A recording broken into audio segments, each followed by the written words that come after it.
Hey, hey, hey!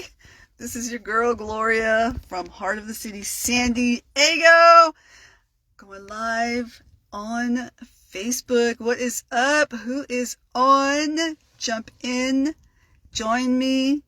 I want to talk with you guys. Jump in, jump in. Hey, hey, hey! All right, so I'm just gonna jump right into it, and I can't see who's there. I see numbers going up, and thank you for being here with me. I can't see who's there though, so and I want to say hi. But anyways, my topic is about Ukraine, and yes, I am going to Ukraine.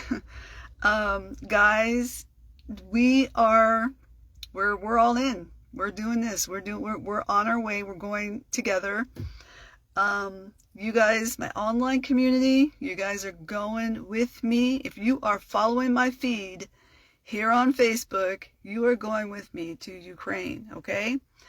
I have had some people donate funds, and if you go to the link in my bio, that's where you can follow if you're giving funds and you want to follow the page, then you can follow that page on my LinkedIn.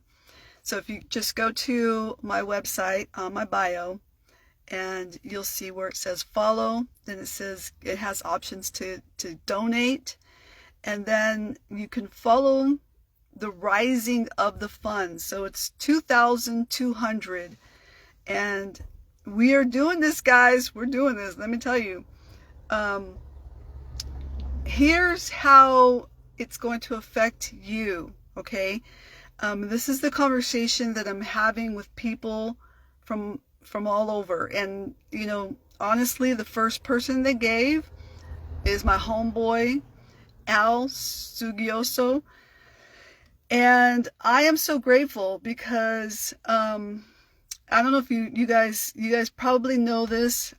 There's a lot that I do in the community of San Diego. I'm a podcaster, but I'm not just, the podcast didn't start by me just saying, oh, I just want to do a podcast. No, the podcast has a crazy journey, okay? I grew up, I'm from San Diego, born and raised here in San Diego. I'm from Southeast San Diego, to be more specific. And I grew up in a home that was insane. It was a broken home. My dad was an ex-convict. He did 10 years in San Quentin. He is a biker, and when I was growing up, he was a reformed ex-convict, with a tendency to what we would call backslide a little bit from time to time. We love him dearly. I love both my parents full-heartedly. We had the greatest times ever. I grew up riding almost pro status motocross, and I was a competitive motocross rider. And still own a motorcycle license to this day. But the journey goes on to a lot of crisis in my life. And, if you don't know, a lot of us responders, or first responders, we have this culture of, making light of that in order to cope. It's a coping mechanism. We joke these hideous jokes that make us laugh, but in the inside, there's pain, okay? My pain has had a tremendous amount of healing because of Jesus Christ, and because of people that came into my life in my journey, that changed my life, that listened to my story when it was just raw. And the first people that came into my life, they weren't Christian. They were just good people who were my foster parents. My foster parents were, and this is a subject that I'm going to start to talk about You guys have never really heard me talk about my foster parents. Many of you, even my closest friends know this, but because they were on this journey with me. And they also have had major impact with my foster parents. But I got to live with them. I got to live with them. I got to be their foster child, actually. My foster parents were Brad and Linda Humphrey, and Robert Humphrey was Bradford Humphrey's father, who was a Korean War veteran, and a professor at National University when National University first started. Professor Humphrey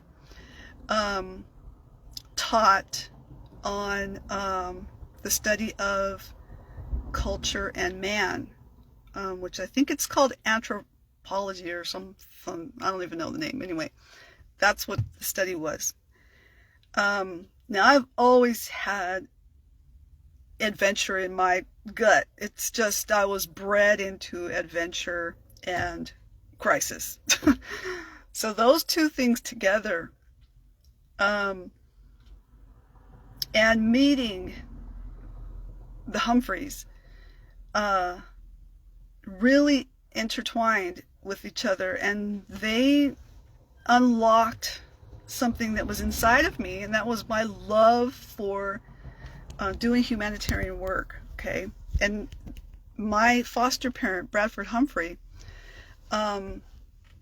he was in National Geographic for some of his artwork, but he was also a known humanitarian, still to this day a known humanitarian.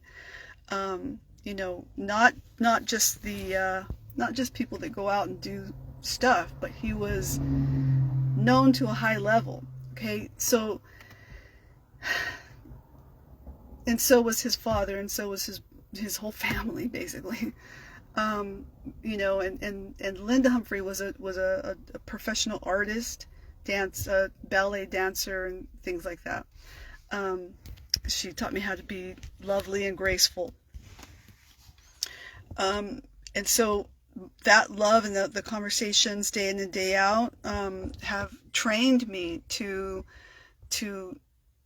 do what I do, and I didn't understand where it all came from, because I didn't really get in touch with that side of my story for years and years, because I let other people tell their stories, their testimonies, and I encouraged other people, but I didn't ever share mine. And so that's a really important part of my story, because that's the part where it all began to unlock, you know, what I love to do. And recently, it was a pastor friend of mine. In fact, he's my pastor, Pastor Mingo Palacio. He called me up and he says to me, he's like, you know, we were having this conversation, and he's like, you know, I want you to do this online thing for Torrey Pines Church, and he says, you know, tell me if this is correct or not. He goes, but you work in projects, or what was the word that he used? He used you work in like missions, or like I forgot the word that he used, but like in a project, you're project oriented. And I said, yeah, totally. Like I like to know that there's an end to this, to what I'm doing. I want to go in, do the project, and know that I'm making an impact. So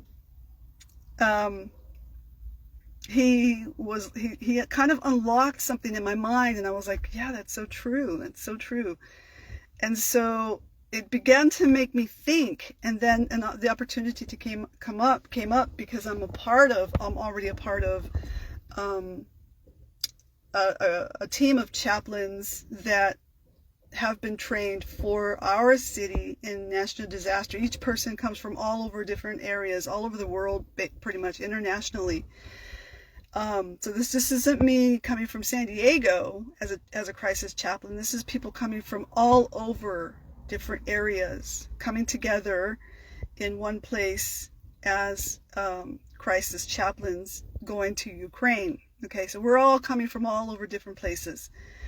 And so the teams are about 8 people each or something like that, and we're going in waves. Okay, each person goes in, then we relieve another wave. Okay, those waves come back, and then another wave comes back in. Okay, and so I will be on one of those waves.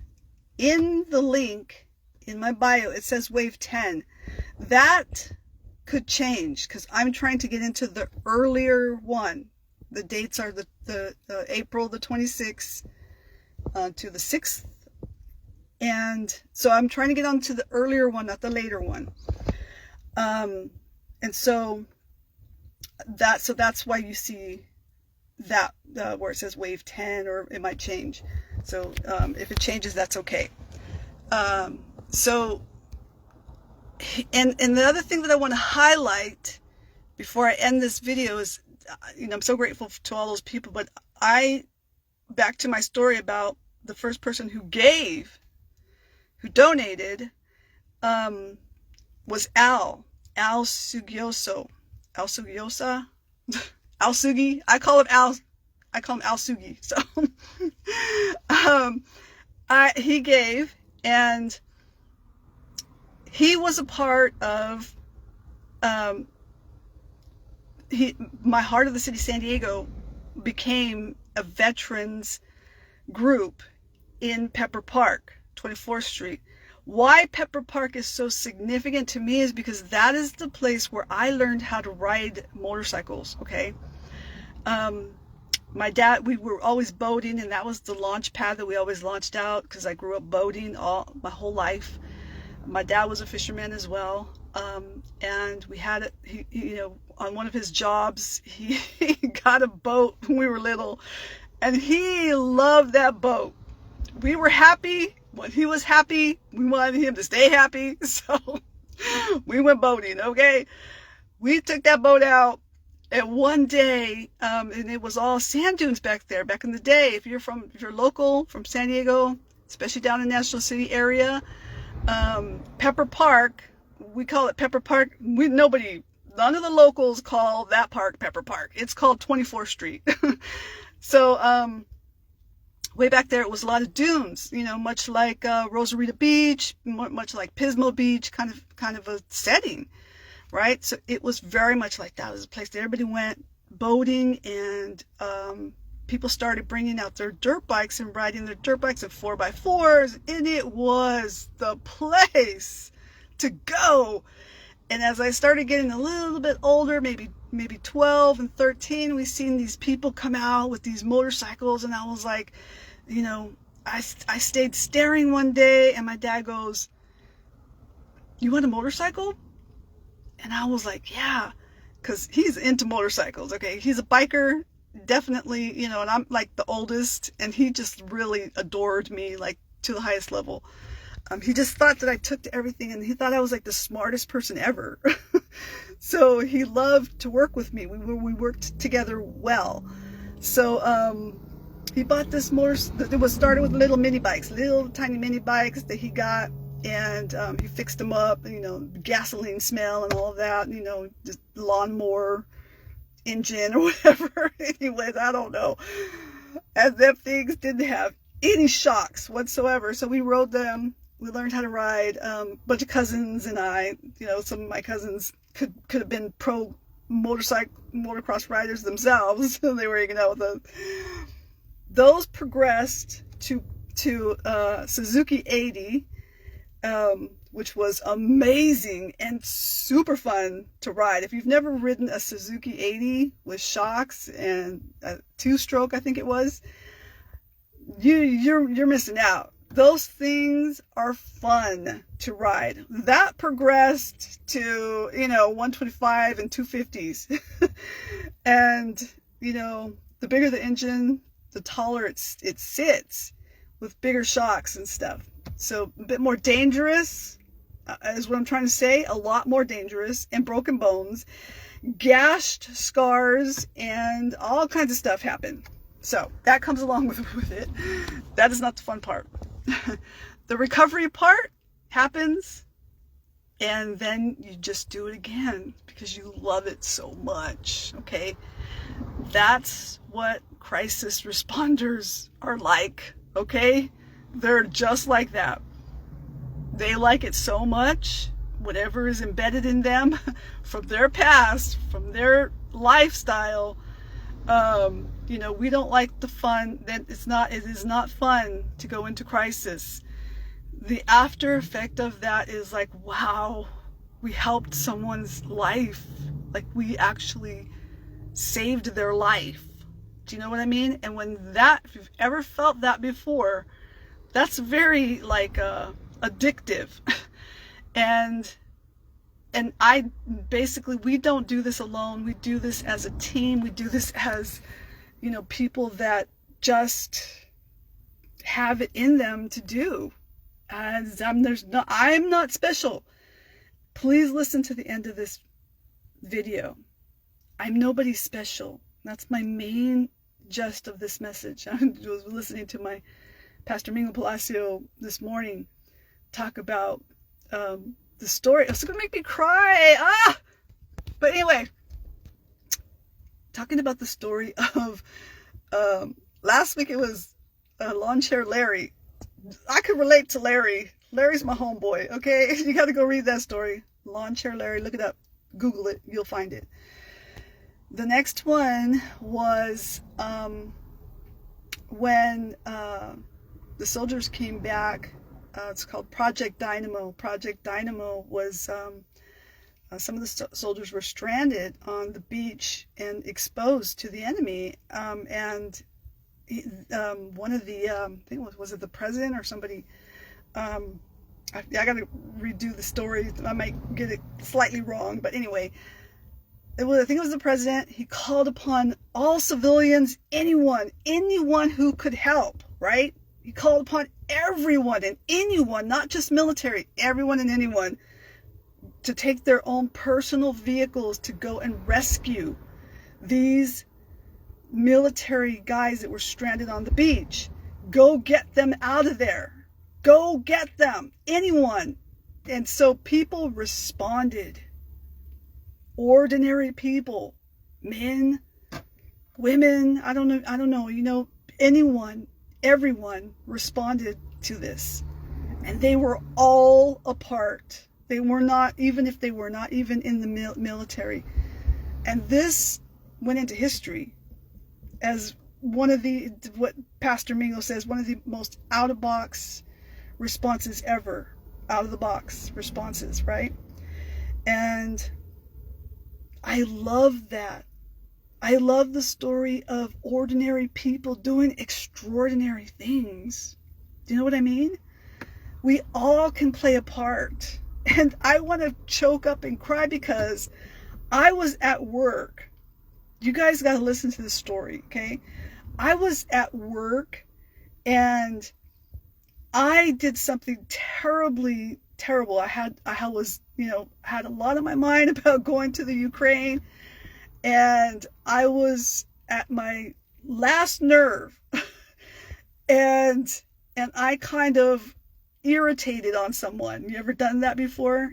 I kind of just irritated on someone, and I was a little like sassy, snappy. I was snappy at him, and I had to go back and apologize, right?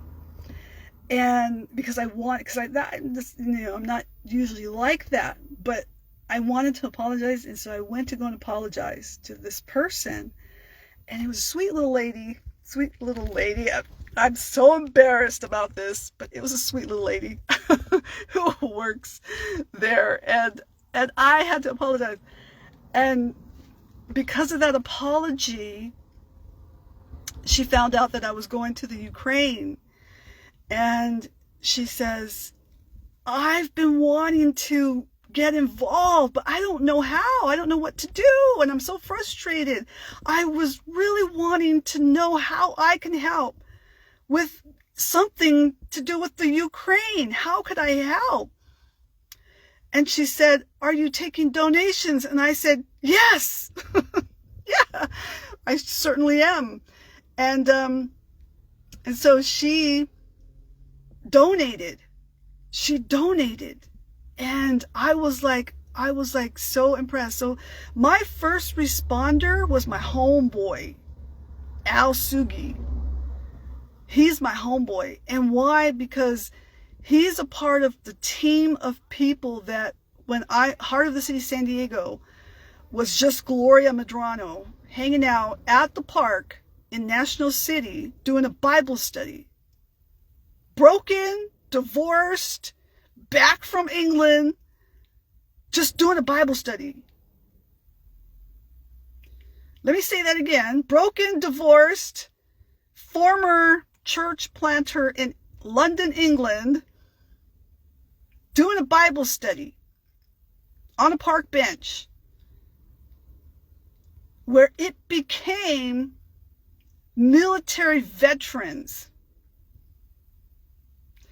That later escalated to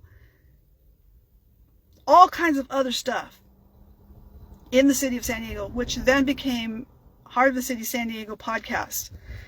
And, you know, I don't know who's going to respond when I do the things that I do. And I was so proud of Al when he responded.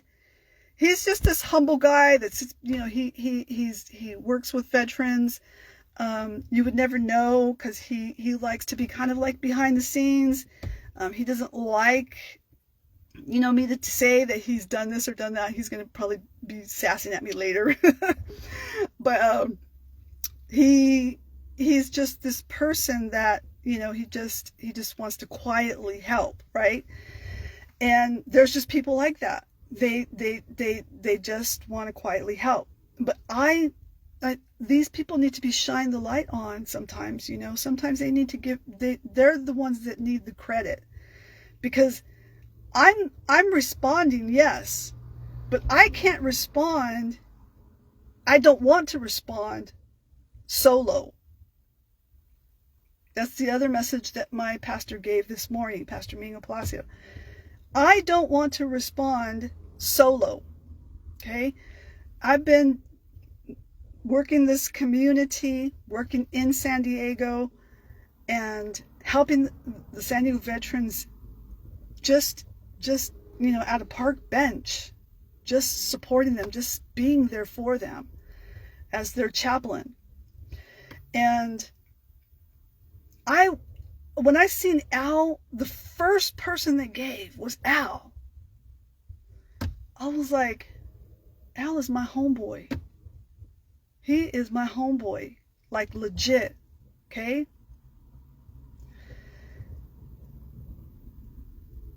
And then the next person that responded was my girl, okay?